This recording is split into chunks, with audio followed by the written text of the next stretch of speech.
kemudian menyerahkan gandum, roti, susu yang sudah dibawa oleh Rasulullah dan diberikan kepada nenek tersebut. Bismillahirrahmanirrahim. Pedagang apa yang paling nekat sedunia? Pedagang di tengah laut. Bagus. Ada lagi? Pak. Pedagang yang paling nekat di dunia.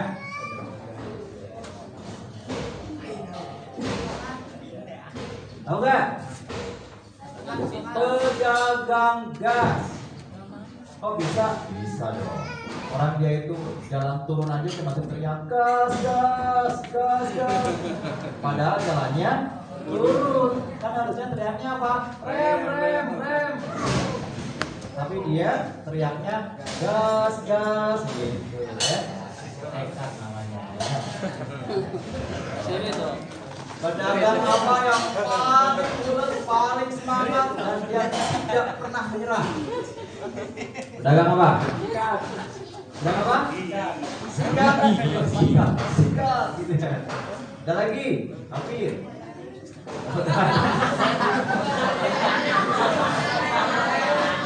Kalau udah ding nggak ada boleh. Ada ding. Nah, gitu ya. Kalau sekolahnya di udah di Mang Soleh. Jangan oleh. Kenapa?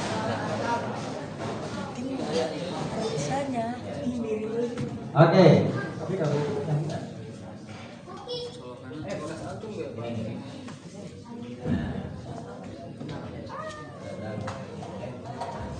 Oke, lagi pedagang apa yang paling semangat tadi?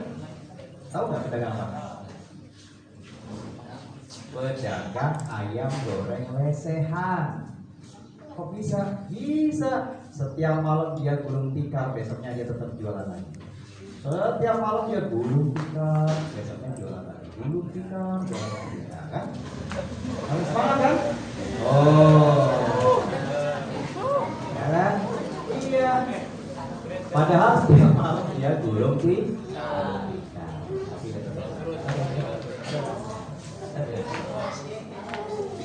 Oke. Udah kelihatan ya gambarnya ya?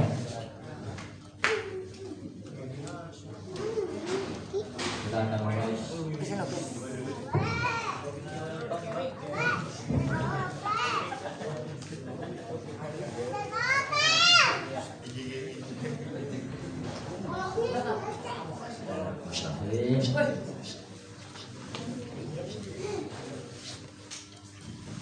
Kita mulai sekarang. Bismillahirrahmanirrahim. Assalamualaikum warahmatullahi wabarakatuh. Waalaikumsalam warahmatullahi wabarakatuh. Jawabnya harus lebih semangat.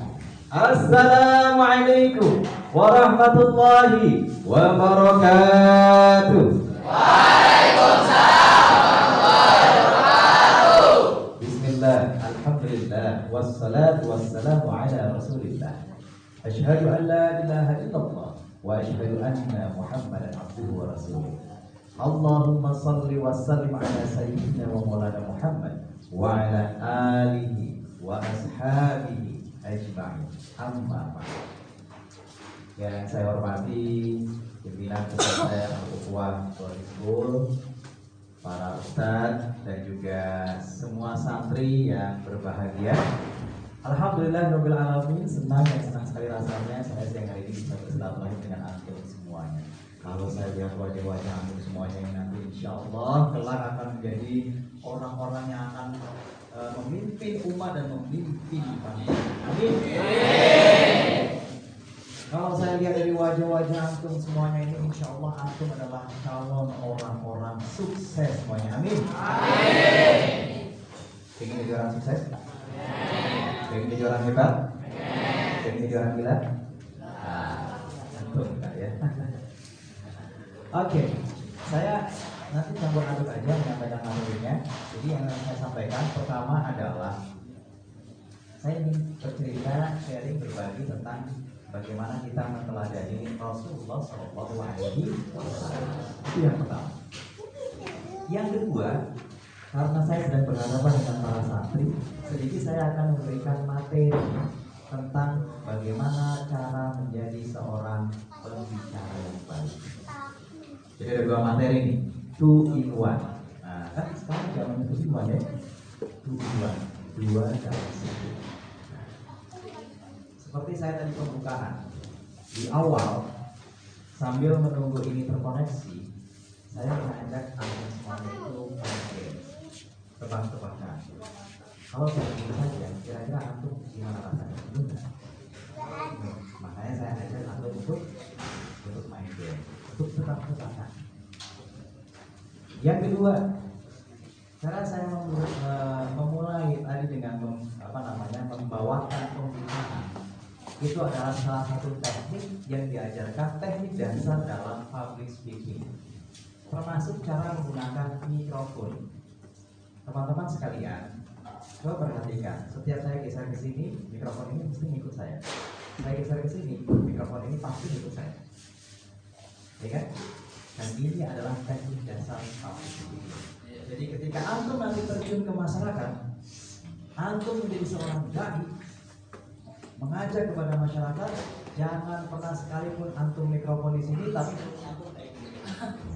Tidak akan terdengar oleh orang yang ada di sana. Betul. Ya kan? Karena mikrofonnya ada di sini, jadi harus ikut terus ke sini.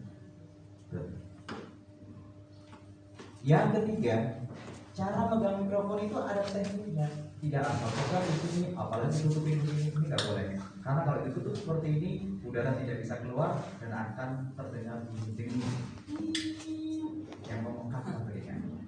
Dan seringnya seperti itu. Cara megangnya bagaimana? Jempol ini antum letakkan tepat di switch on off itu. Ya, dipegang di sini, di switch on off. Nah, kemudian ketika sudah dipegang seperti ini, kemudian antum yang tidak berbicara, maka switch ini diturunkan dikit, di mute namanya.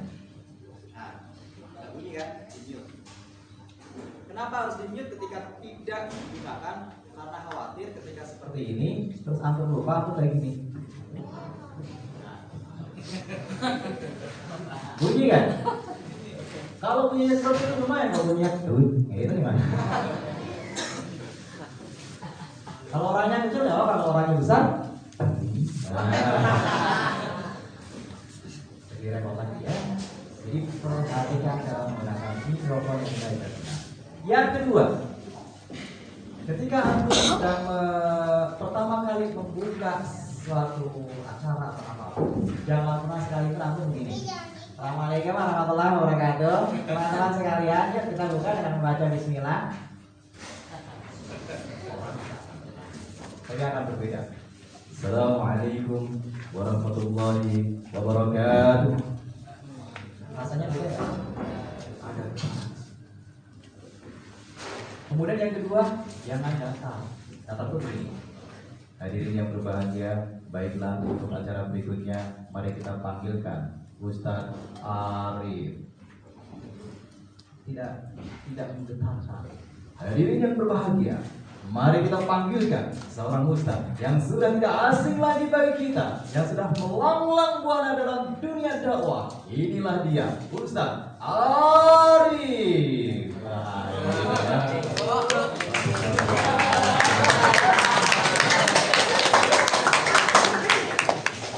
Oke, ya. Itu adalah teknik bagaimana cara kita memulai sebuah acara. Ilmu ini mahal teman-teman sekalian, tapi saya berikan gratis untuk antum semuanya, ya, supaya antum semangat, antum ngerti nanti ketika terjun ke masyarakat, insya Allah orang itu akan terpana dengan antum. Karena apa? Cara antum menampilkan diri antum itu baik dan bagus. Ingat teman-teman, orang bicara itu, orang memperhatikan orang lain itu, kalau orangnya cuma gerak-gerak gini, itu masuknya cuma 7%. Tapi kalau orang berbicara dengan vokal itu seperti ini, saya ngomong nih, vokal. Kalau saya secara biasa seperti ini, Tapi kalau saya suara pakai vokal, suaranya jadi seperti ini. Kalau suaranya lebih mahal lagi, itu seperti ini. Dua, lima, beda. Mancul. Itu lebih mahal. Ada tingkatan-tingkatannya. Vokal itu mempengaruhi 38% dari cara kita berbicara itu, Pak. Vokal. Jadi vokal itu boleh begini, teman-teman. Rendah. Mari kita lakukan sebuah kisah yang membuat kita menjadi tersentuh hati. Rendah suaranya. Tapi kita naikkan dikit juga bisa. Di saat itu antum sangat dibutuhkan oleh umat ini.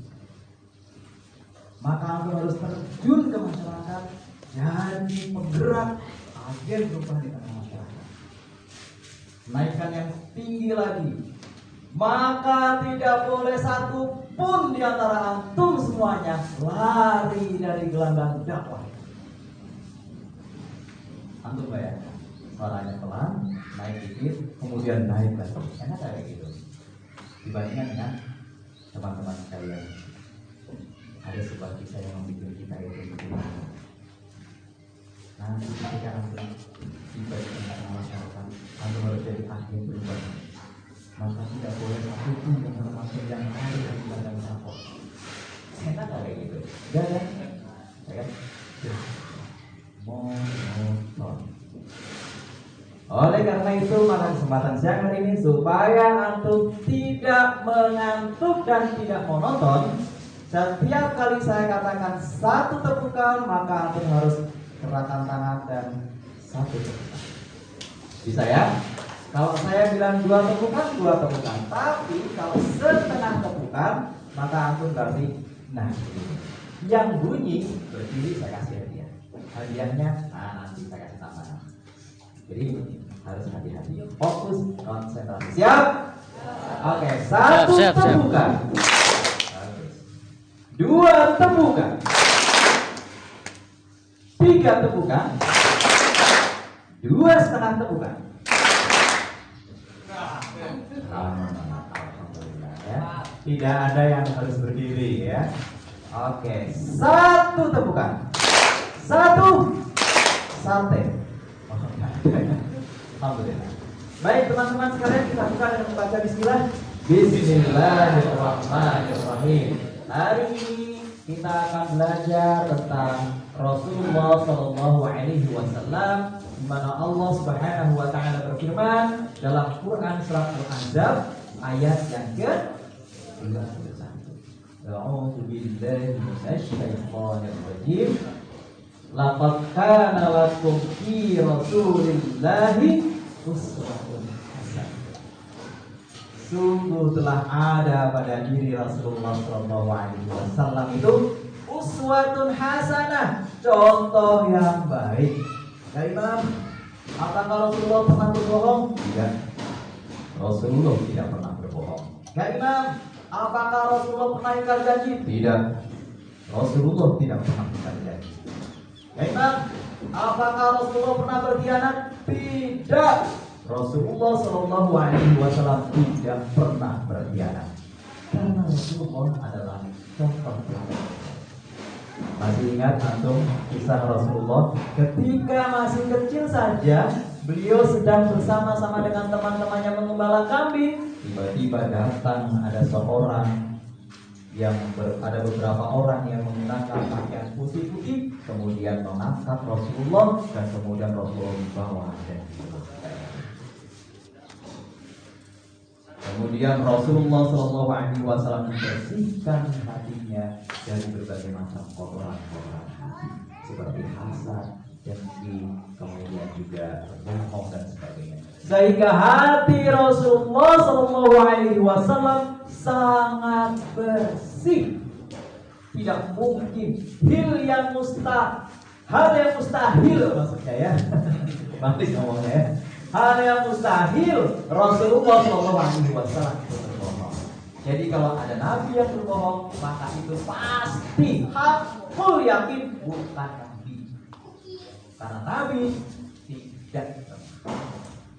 Mari kita lihat bagaimana Rasulullah SAW dilahirkan pertama kali dalam kisah-kisah yang sangat masyhur ya teman-teman sekalian, atau sering lihat atau sering saksikan ya. Pada saat itu tahun 571 Masehi ada seorang raja yang sangat sombong, seorang raja yang sangat agung. Raja tersebut adalah seorang raja yang iri. Dia itu raja yang sangat iri, berasal dari sebuah daerah di Yaman. Teman-teman sekalian, dikisahkan berdasarkan jumhur para ulama, raja tersebut bernama King Noah, Raja Abraham. Waktu itu Raja Abraham itu dia adalah seorang raja yang menguasai daerah Yaman. Yaman itu adalah sebuah daerah yang tandus pada saat itu. Ya.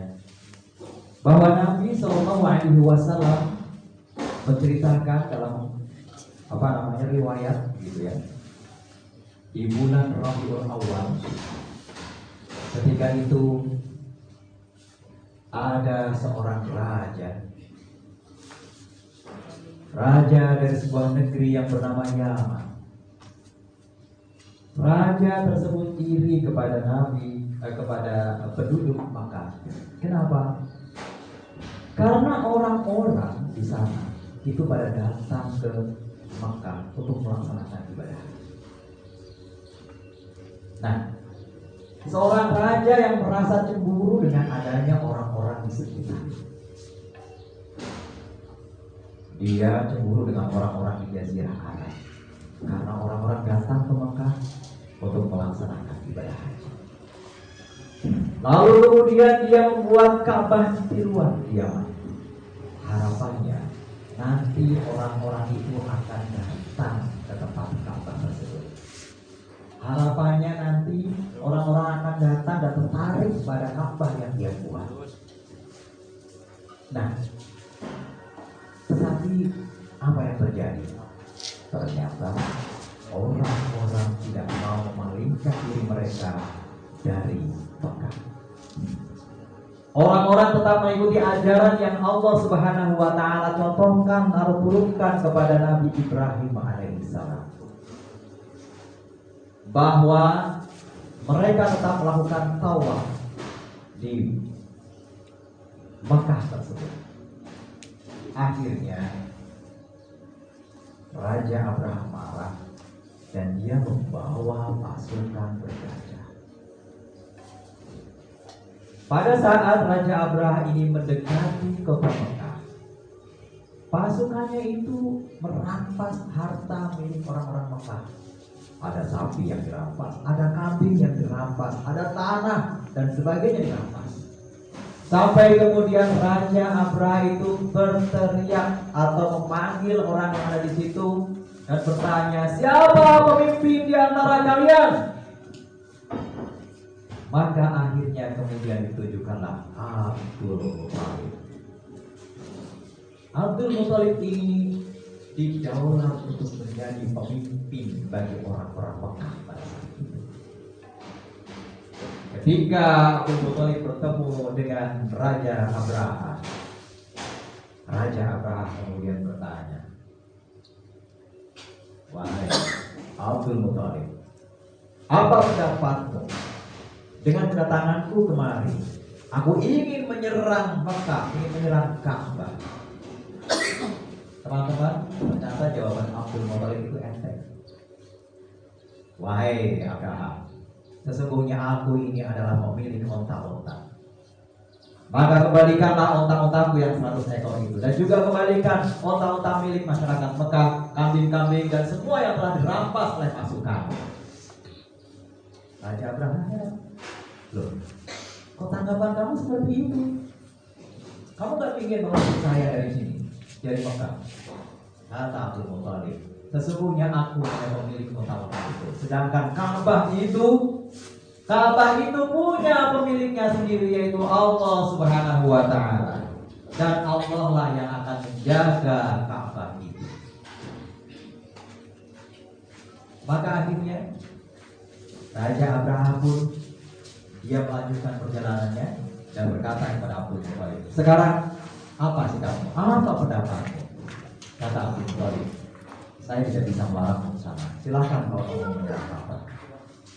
Teman-teman sekalian, maka baru saja itu pasukan bergajah masuk ke kota Mekah, baru saja menempel dan merobohkan sedikit tembok yang membatasi Ka'bah. Tiba-tiba kemudian awan pekat gelap seperti mau hujan. Gelap sekali. Mereka mengira pada saat itu pasti akan hujan. Namun Allah Subhanahu wa Ta'ala berkehendak lain, teman-teman sekalian. Begitu mereka sudah mau masuk ke dalam Ka'bah, sudah mau menghancurkan Ka'bah itu, ternyata Allah Subhanahu wa Ta'ala tidak ridho. Allah Subhanahu wa Ta'ala tidak rela. Maka kemudian Allah Subhanahu wa Ta'ala mengutus putusannya. Pertama, berupa langit yang gelap, mendung yang sangat pekat, seperti mau hujan, gelap sekali. Pada saat itu, orang-orang Mekah sudah diperintahkan untuk mengasingkan diri. Ayo masyarakat Mekah, semuanya berlindung, lari ke bukit-bukit, bersembunyi, karena tentara Abraham akan masuk ke kota Mekah untuk menghancurkan Ka'bah. Nah, kemudian dengan kegagahan Raja Abraham karena menggunakan gajah, menaiki gajah. Gajah kan disimbolkan dengan hewan yang sangat besar, ya. Kemudian menginjakan kaki masuk ke kota Mekah. Tetapi yang tadi saya sampaikan, tiba-tiba langit dari kejauhan mendung. Dan semakin lama mendungnya itu semakin pekat, teman-teman. Dan ketika semakin mendekat, ternyata itu bukan mendung, teman-teman. Tetapi itu adalah kumpulan jutaan burung-burung yang diutus oleh Allah Subhanahu wa Ta'ala untuk melindungi Ka'bah. Dan burung-burung itu sebagaimana diceritakan di dalam Al-Quran, Quran surat Al-Fil. A'udzubillahi minasyaitonir rajim. Alam tara kaifa fa'ala rabbuka bi ashabil fil. Tidakkah engkau melihat, wahai Muhammad, bagaimana Allah Subhanahu wa Ta'ala memperlakukan pasukan bergajah itu? Alam yaj'al kaidahum fi tadlil. Dan apakah engkau tidak menyaksikan bagaimana Allah Subhanahu wa Ta'ala melihat atau menyikapi, atau Allah Subhanahu wa Ta'ala memperdaya pasukan bergajah tersebut. Kemudian ketika burung-burung ababil itu datang, teman-teman sekalian, ternyata di paruhnya itu burung-burung tersebut membawa batu yang sangat-sangat panas. Dan batu itu adalah dari kobaran api neraka. Antum bayangkan, pegang besi saja yang sudah dipanaskan, tangan dan tangan. Ini batunya adalah dari neraka. Kok bisa burung itu tidak terbakar? Bisa, karena itu adalah tentara Allah. Allah yang menjadikan burung itu tidak terbakar meskipun paruhnya membawa batu yang sama. Maka kumpulan burung itu kemudian dikenal dengan ababil, dan Allah jadikan para malaikat dan burung itu sebagai tentaranya.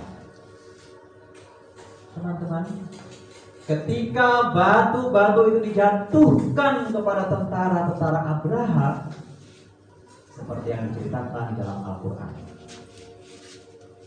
dia seperti daun-daun yang dimakan ular. Jadi kalau antum tahu ya teman-teman sekalian dalam kisah tersebut, jadi kalau batu itu terkena kepala, itu bolong badannya sampai tembus ke bawah. Kalau terkena dadanya, tembus sampai kuping. Dan batunya nggak cuma satu, tapi banyak sekali batu tersebut. Dan mereka itu sangat ketakutan, sangat ketakutan. Yang akhirnya kemudian Abraha dan bala tentaranya itu benar-benar hancur lebur karena melawan burung ababil. Jumlahnya itu gak cuma 1, 2, 3, jumlahnya ratusan, ribuan, banyak sekali. Kita lihat gambarnya. Jadi orang-orang yang tertimpa batu itu mereka menggelepar. Kulitnya itu lepas, nah. Kulitnya meleleh, lepas gitu loh. Ya. Itu membayangkan betapa dahsyatnya perlindungan Allah Subhanahu wa taala terhadap asam itu. Dan sesungguhnya Allah Subhanahu wa taala sedang mengirimkan pesan bahwa kesombongan itu, Abraha itu kan dia merasa sombong ya, karena dia menggunakan kendaraan yang paling besar, namanya apa? Gajah itu ya. Kan tidak ada hewan yang lebih besar dibanding gajah kan, kecuali gajah itu di Sengat Tawon. Nah itu lebih besar lagi ya, gitu ya. Nah, tetapi untuk mengalahkan pasukan yang sebesar itu, yang kendaraannya saja gajah, itu Allah nggak perlu pasukan yang besar juga. Allah cukup datangkan burung yang lebih kecil dibandingkan gajah. Itu Allah sedang kirim pesan teman-teman sekalian bahwa untuk mengalahkan kesombongan itu tidak perlu dengan kekuatan besar. Sama seperti pesan Allah Subhanahu wa taala yang dikirimkan kepada kita dari kisah Nabi Musa alaihissalam. Raja Fir'aun itu bala tentaranya luar biasa, ya kan? Bala tentara Raja Fir'aun luar biasa kan? Bahkan tidak terkalahkan. Tapi masya Allah, untuk mengalahkan Fir'aun cukup Allah Subhanahu wa taala mengutus 2 orang utusan, yaitu siapa? Musa dan Harun. Hanya 2 orang. Luar biasa. Makanya alhamdulillah teman-teman, kalau kita sombong biasanya justru kita itu kadang-kadang suka kalahnya itu dengan sesuatu yang kecil. Oleh karena itu jangan sombong, karena yang berhak untuk sombong adalah Allah Subhanahu wa taala. Baik itu, 1 tepukan, 1 tepukan, 2 tepukan. Oke. Nah, dari kisah ini teman-teman sekalian, dari peristiwa ini kemudian Rasulullah SAW dilahirkan dari rahim seorang ibu yang sangat mulia yang bernama Siti Aminah. Lahirlah seorang nabi yang bernama Muhammad, yang awalnya namanya Ahmad, kemudian berubah menjadi di dalam Islam itu kemudian dipanggil dengan sebutan Muhammad. Ini adalah tanda-tanda Rasulullah SAW ketika mau dilahirkan. Wallahu a'lam ini tanda-tanda itu benar atau tidak, tetapi dikutip dari sebuah riwayat. Ya, dikutip dari sebuah riwayat. Teman-teman sekalian, nah di kesempatan kali ini kita akan belajar dari Rasulullah SAW tentang kemuliaan akhlak beliau. Kemuliaan akhlak beliau yang nanti harapannya bisa kita terapkan dalam kehidupan sehari-hari. Kita melihat bagaimana Rasulullah SAW suatu hari beliau sedang berjalan-jalan di kota Madinah. Ya. Beliau sedang berjalan-jalan di kota Madinah. Kemudian ketika sedang berjalan-jalan tersebut, beliau melewati sebuah rumah milik seorang Yahudi, wanita Yahudi. Ketika Rasulullah melewati di depan wanita atau rumah wanita Yahudi tua tersebut, apa yang dilakukan oleh wanita tersebut? Dia membuang mukanya dan kemudian memunculkan kebencian kepada Muhammad Sallallahu Alaihi Wasallam. Waktu itu dia sedang membersihkan tanah, lalu dia ambil itu sampah-sampahnya. Dan ketika Nabi Muhammad sedang lewat, maka sampah-sampah itu dilemparkan kepada Nabi Muhammad Sallallahu Alaihi Wasallam. Tapi tahukah antum semuanya apakah Nabi Muhammad marah? No, tidak. Nabi Muhammad hanya tersenyum dan kemudian mengucapkan Assalamualaikum, kemudian lewat. Karena Nabi Muhammad bersikap seperti itu, wanita tua tadi marahnya bukan kepala. Keesokan harinya, ketika Nabi Shallallahu Alaihi Wasallam juga lewat di depan rumah wanita tua itu, wanita itu bukan cuma melemparkan kotoran dari tanah, tetapi wanita itu justru meludahi Nabi Shallallahu Alaihi Wasallam. Aku bayangkan seorang Nabi, apakah beliau marah? Tidak. Nabi tetap memberikan senyuman dan mengucapkan salam pada wanita tua tersebut.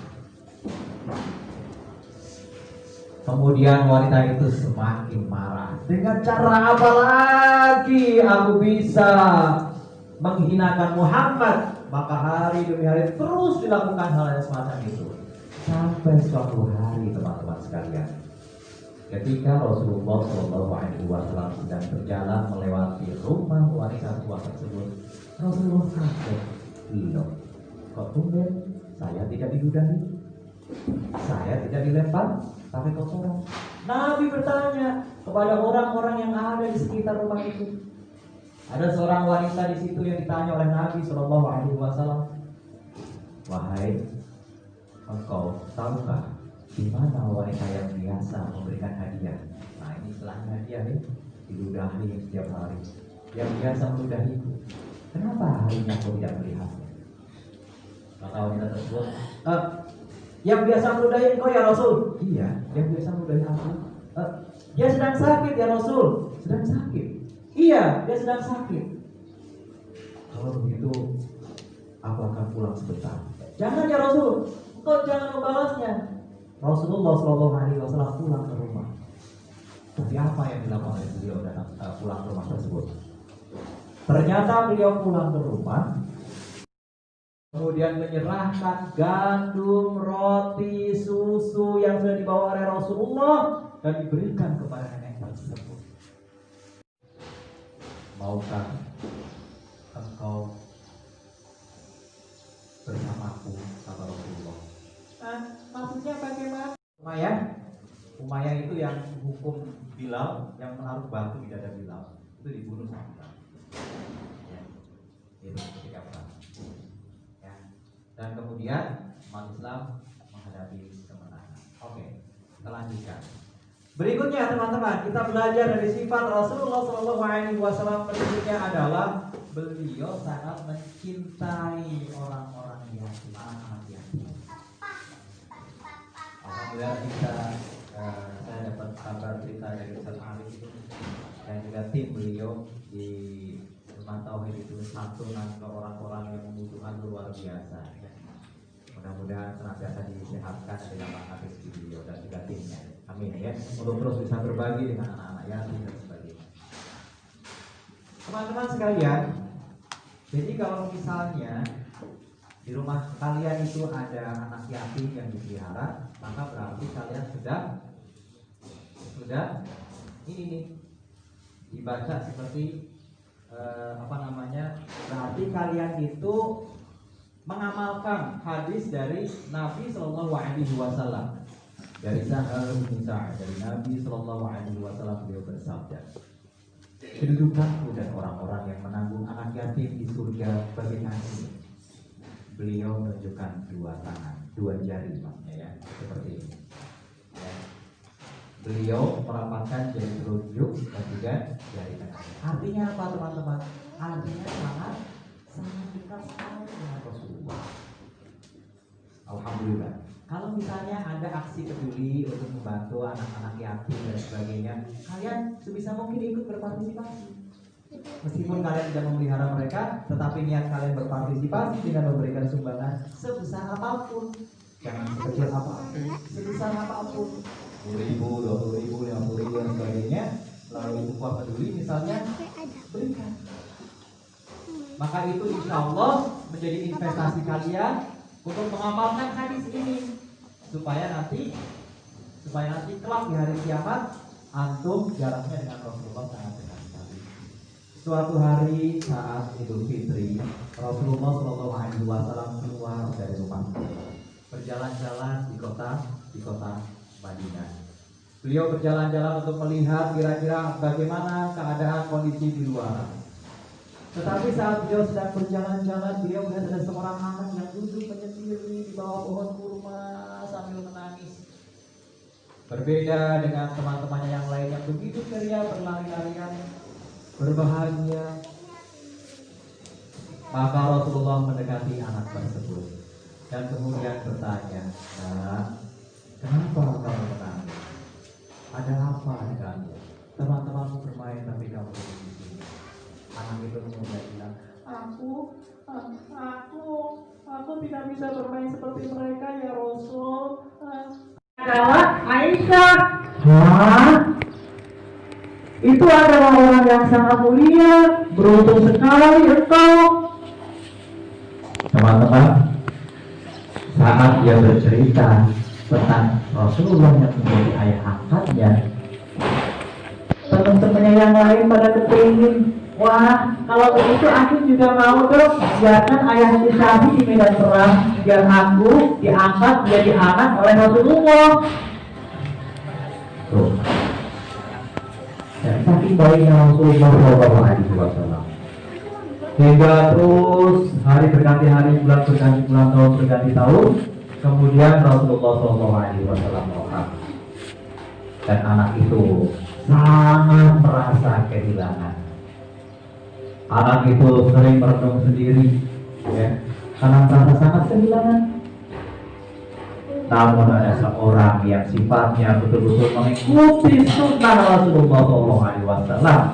Beliau adalah sahabat Abu Bakar. Begitu sahabat Abu Bakar melihat anak itu, maka sahabat Abu Bakar kemudian mengatakan, "Nah, maukah engkau menjadi anakku? Biarkan aku menggantikan Rasulullah menjadi ayahmu." Maka kemudian anak ini pun diangkat lagi oleh Abu Bakar sebagai anak. Abu Bakar betul-betul pribadi yang meniru hampir 100%. Bahkan boleh dikatakan tidak ada satupun sunnah Nabi yang tidak diamalkan oleh Abu Bakar. Jadi beliau betul-betul mengamalkan apa yang Rasulullah SAW lakukan, termasuk salah satunya adalah bersama dengan anak kecil tadi. Masya Allah, Allahu Akbar. Sallu ala Nabi. Kita berselawat lagi. Salatullah, salamullah ala Taha Rasulillah. Salatullah, salamullah ala Yasin Habibillah. Salatullah, salamullah ala Taha Rasulillah. Salatullah, salamullah ala Yasin Habibillah. Salatullah, salamullah ala Yasin Habibillah. Teman-teman sekalian, kita perlu tahu ya, Nabi Muhammad SAW memiliki 4 sifat yang mulia yang itu penting juga untuk kita teladani. Masih ingat gak sifat-sifat wajib bagi Rasul? Apa itu? 1, sidik. Artinya benar. Jadi kalau kita ingin mengikuti dan mencontoh Rasulullah, maka kita harus latihan berbicara yang benar. Sekali kalian berbohong, maka kalian akan menutupi kebohongan kalian dengan kebohongan lain. Maka lebih baik jujur daripada berbohong. Orang bohong itu tidak enak. Karena apa? Karena dia akan melakukan kebohongan berikutnya untuk menutupi kebohongan. 2, amanah. Amanah itu artinya dapat dipercaya. Amin. Kan Rasulullah amin ya. Itu adalah orang yang dipercaya. Artinya apa? Kita 7 menit lagi ya, karena baru jam 11.23. Nanti 11.30 kita selesai ya. Karena ada zuhur 11.40 ya. 7 menit lagi. Amanah itu dapat dipercaya. Jadi teman-teman sekalian, kita penting belajar untuk jadi orang yang amanah. Kalau antum dikasih uang saku untuk 1 minggu ya, 1 minggu dihabiskan. Jangan 3 hari habis, akhirnya bikin ke temannya. Kasihan orang tua nanti ya. Akhirnya terlalu banyak. Yang ketiga tabligh. Tabligh itu artinya menyampaikan kebenaran. Tugas antum nanti kembali ke masyarakat, sampaikan kebenaran dengan cara yang baik, ya, dengan cara yang baik. Dan yang keempat adalah fatona. Fatona itu artinya apa? Cerdas. Maka antum penting jadi orang yang cerdas. Ingat, cerdas berbeda dengan pintar. Kalau pintar itu textbook, 1 tambah 1 sama dengan 2, itu pintar. Tapi kalau cerdas, 1 tambah 1 bisa 3, bisa 4, bisa 5, bisa 6, bisa 10. Loh, kok bisa? Bisa. Itu orang tua kalian 1 tambah 1 berapa saudara kalian? Ya kan? Iya enggak? Dari ayah dan ibu kalian 1 tambah 1, maka lahirlah kalian, adik kalian, adiknya lagi, banyak tuh. Ada 1 tambah 1 sama dengan 2, 1 tambah 1 3, 1 tambah 1 4, 1 tambah 1 10. Cerdas. Tahu ya artinya cerdas sama pintar ya? Cerdas adalah orang yang selalu bisa menemukan solusi dari setiap permasalahan yang dihadapi. Orang pintar, kalau sandal jepitnya itu putus, langsung dibuang. Karena dia pintar. Oh, sandal rusak, buang saja, tidak usah dipakai. Itu pintar. Orang cerdas, sandal jepitnya putus, dia akan cari paku, dia akan paku bawahnya biar bisa dipakai lagi. Betul? Itu cerdas namanya. Ya. Orang pintar, kalau orang tua pada mengirimkan makanan, kemudian dia tidak dikirimi oleh orang tua, dia akan diam. Melihat teman-temannya. Karena dia tidak dikirimi pakai dari rumah. Orang cerdas tidak seperti itu. Kalau orang cerdas, kalau dikirimi pakai dia, iya, wah enak ya dikirimi pakai sama orang tua. Wah, kebayang kalau aku dikirimi pakai. Semuanya bilang, mau. Bagaimana ditolak? Berikutnya yang sebelah, kamu juga dapat kiriman dari orang tua? Iya, wah enak. Yang ini khas dari daerah sana. Ini kamu khasnya apa? Wah, bahagianya dikasih. Ditawarin lagi. Kamu mau? Gak akan nolak sih. Ada 4 orang yang dikirimi dengan menu jajanan yang berbeda-beda. Dalam satu waktu dia bisa mengoleksi 4 kali. Cerdas. Ya, wah, nanti ditiru dong sama kalian ya. Orang pintar belajarnya nggak mau diganggu. Ya, aku mau belajar, jangan ganggu. Itu orang pintar tuh. Tapi kalau orang cerdas nggak seperti itu. Dia akan decati temannya yang kalau belajar dia harus ngomong. Ada nggak teman-teman yang kalau belajar itu harus dibaca dan bunyi? Ada nggak? Kalau ada yang belajarnya dibaca dan bunyi, misalnya begini. Biologi adalah ilmu yang mempelajari tentang makhluk hidup. Misalnya dibaca begitu ya. Maka cara antum belajar kalau orang cerdas adalah antum berkata iya, aku belajar ya. Iya, ya. Baca yang keras. Aku mau tiduran di samping. Cara dia belajar mendengarkan yang orang. Dia sambil tiduran, masuk ke dalam mimpinya, meresap pikirannya, bangun tidur dia masing-masing. Dengan apa yang dikata oleh temannya tadi. Bahkan kadang-kadang kalau temannya ngomongnya keras, itu ke bawah mimpi masuk tuh. Seakan-akan antum tuh lagi belajar. Pernah nggak kayak gitu? Pernah nggak nih? Aku mendengarkan suara apa gitu kan, masuk ke bawah tidur, seakan-akan aku sedang ikut dalam peristiwa itu. Itu namanya cerdas, teman-teman. Fatona itu artinya cerdas. Rasulullah lalu memiliki jalan keluar dari masalah yang dihadapi. Lawannya adalah ini. Lawannya adalah bagus ya. Kizib. Kizib itu artinya pembohong. Mustahil seorang nabi itu pembohong. Mustahil. Jadi kalau ada nabi, orang ngaku nabi tapi dia bohong, pasti gimana? Yang kedua, khianat. Mustahil seorang nabi itu berkhianat. Mustahil. Ya, pasti dia bukan nabi.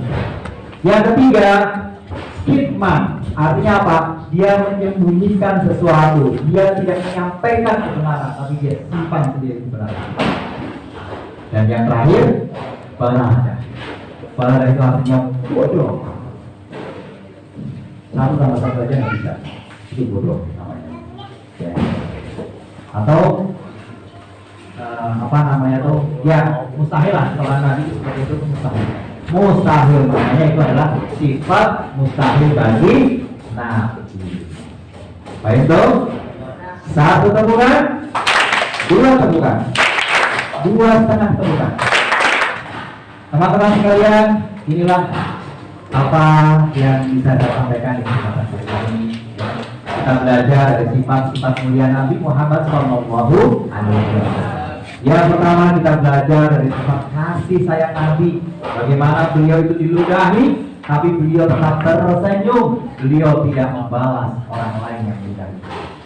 Yang kedua kita belajar keberanian dari sifat Nabi. Nabi seorang yang pemberani. Beliau langsung menjadi panglima perang pada saat perang Badar. Di depan bukan di belakang. Kalau di belakang namanya protokol, ya. Kalau di depan namanya pemimpin. Dan yang ketiga, Rasulullah SAW sangat mencintai dan menyayangi anak-anak yatim. Rasulullah juga punya sifat sihir, amanah, tabligh, dan fatonah. Mudah-mudahan kita semua meniru akhlak Nabi tersebut dan kita bisa amalkan dalam kehidupan sehari-hari. Amin ya Rabbal alamin. Teman-teman, mari kita berdoa sama-sama.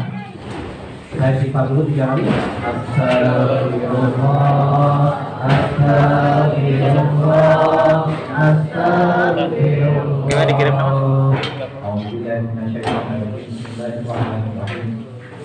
Alhamdulillahirabbil alamin. Wassalatu wassalamu ala asyrofil anbiya'i wal mursalin wa ala alihi wa sahbihi ajma'in bi rahmatika ya arhamar rahimin.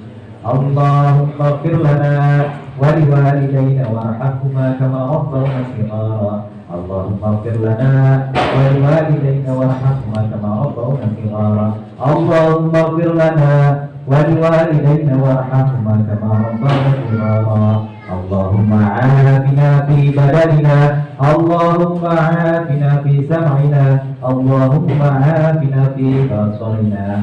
Allahumma inna nas'aluka ilman nafi'an wa rizqan tayyiban wa 'amalan mutaqabbalan. Rabbana atina fid dunya hasanah wa fil akhirati hasanatan wa qina 'adzaban nar. وصلى الله على سيدنا ومولانا محمد والسلام على المرسلين والحمد لله رب العالمين.